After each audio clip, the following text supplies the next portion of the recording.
Many old AC units are designed to operate within a voltage range that includes 208 volts up to 230 volts. Therefore, in many cases, they should be able to run on a 208-volt electrical supply without significant issues. However, it is crucial to verify this by checking the manufacturer's specifications for the specific AC units that are installed in a building. This is because variations in design and manufacturing can lead to some units having narrower or different voltage requirements. To confirm voltage range, firstly locate the nameplate on each AC unit. This is typically found on the exterior of the unit or inside an access panel. Secondly, carefully read the information provided on the nameplate. Look for the listed voltage range, which might be indicated as a range like 208 volts to 230 volts, or it might specify a nominal voltage with an allowable variation, such as 230 volts plus or minus 10%. Thirdly, if the nameplate is unclear or missing, consult the manufacturer's documentation for the AC unit model. This can often be found online on the manufacturer's website or through other technical documentation resources. If the manufacturer's specifications confirm that the AC units are compatible with 208 volts, then you can proceed with the new electrical service installation without immediate concerns. However, it is still a good practice to monitor the performance of the AC units after the change to ensure they are operating efficiently and without any signs of stress. If, after checking the specifications, you find that the AC units are not compatible with 208 volts, or if their optimal performance requires a higher voltage closer to 230 volts, then you might need to consider using step-down transformers. A step-down transformer is an electrical device that reduces voltage from a higher level, such as 208 volts, to a lower level that is more suitable for the AC units, such as 230 volts. If you decide to use step-down transformers, firstly determine the appropriate transformer size for each AC unit. This will depend on the power consumption of the unit, which is typically measured in volt-amps or kilowatts. Choose a transformer with a volt-ampere rating that is equal to or slightly higher than the AC unit's power consumption to ensure it can handle the load without overheating or failing. Secondly, install the step-down transformer in a suitable location near the AC unit. Ensure that the transformer is properly grounded and that all wiring connections are made according to electrical codes and best practices. It is highly recommended to have a qualified electrician perform the installation to ensure safety and compliance with regulations. Thirdly, after installing the transformer, test the voltage output to confirm that it is providing the correct voltage to the AC unit.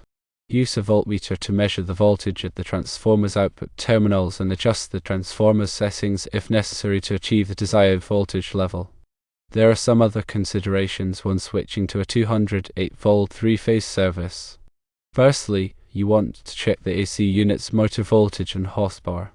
Confirm that the motor is rated for use with 208-volt power, or it may be damaged. Secondly, look at the AC unit's control transformers. Some older units use control transformers to step down the 208 volt to 24 volt or 120 volts for control circuits. If these transformers are not rated for 208 volt input, they will need to be replaced. Thirdly, you can also verify wire sizes. Ensure that the existing wiring is appropriately sized for the new 208 volt three-phase service. Because the voltage is changing, the current will also change, and the wires need to be able to handle the new current load. This may require consulting with an electrician to assess the existing wiring and make any necessary upgrades. Also, consider the electrical panel and breakers.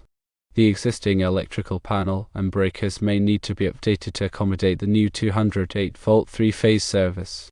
This includes verifying that the breakers are properly rated for the voltage and current, and that the panel has sufficient capacity for the new service.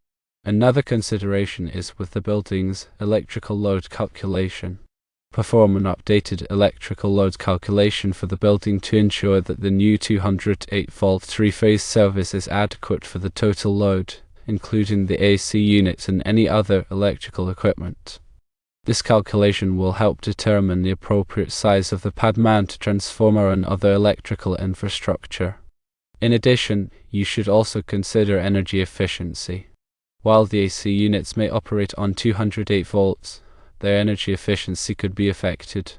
Monitor the energy consumption of the AC units after the change to identify any potential inefficiencies and consider implementing energy-saving measures, such as using programmable thermostats or upgrading to more efficient AC units in the future.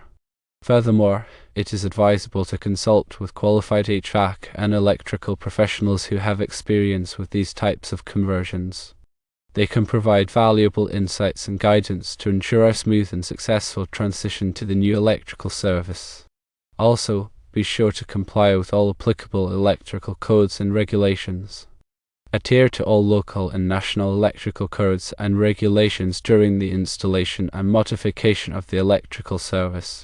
This will help ensure the safety and reliability of the electrical system. Another alternative is to consider replacing the older AC units with newer models that are specifically designed to operate on 208-volt power. This may be a more cost-effective solution in the long run, as newer AC units are typically more energy efficient and require less maintenance. Also, make sure to document all changes. Keep a detailed record of all changes made to the electrical system, including wiring diagrams, equipment specifications, and test results. This documentation will be helpful for future maintenance and troubleshooting. The 208-volt three-phase power is often supplied as a Y configuration. In this configuration, the voltage between any two phases is 208 volts, and the voltage between any phase and the neutral is 120 volts. This allows you to supply both 208-volt loads such as the AC units and standard 120-volt loads such as lighting and receptacles. It is important that when connecting AC units or any other equipment to the 208-volt three-phase system, ensure the equipment is properly grounded. Grounding provides a path for fault current to flow back to the source, tripping the circuit breaker and preventing electrical shock hazards. Check that the equipment's grounding conductor is properly connected to the building's grounding system. When dealing with three-phase power, it is important to ensure the phases are balanced. An unbalanced load can lead to overheating of transformers and motors, as well as voltage imbalances that can damage equipment. Distribute the loads evenly across the three phases to maintain a balanced system. Also, check the AC unit's capacitors. Capacitors are commonly used in AC units to improve motor starting torque and power factor. Over time, capacitors can degrade or fail, leading to reduced performance or even damage to the motor. Check the capacitors regularly and replace them if they are bulging, leaking, or showing other signs of deterioration. Look at the AC unit's contactors. Contactors are electrical switches that control the flow of power to the AC unit's components. They can wear out over time due to repeated use, causing them to become unreliable or fail completely. Inspect the contactors regularly and replace them if they are showing signs of wear or damage, such as burnt contacts or loose connections. Check the AC unit's fan motor. The fan motor is responsible for circulating air through the AC unit, which is essential for cooling.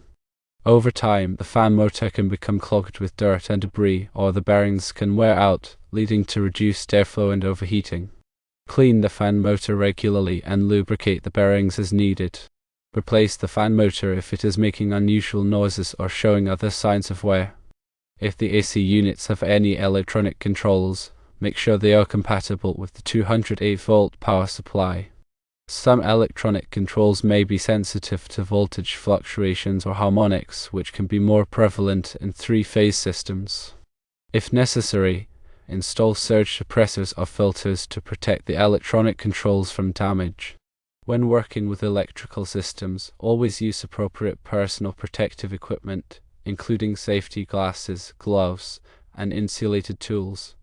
Also, be sure to follow lockout/tagout procedures to energize the equipment before working on it.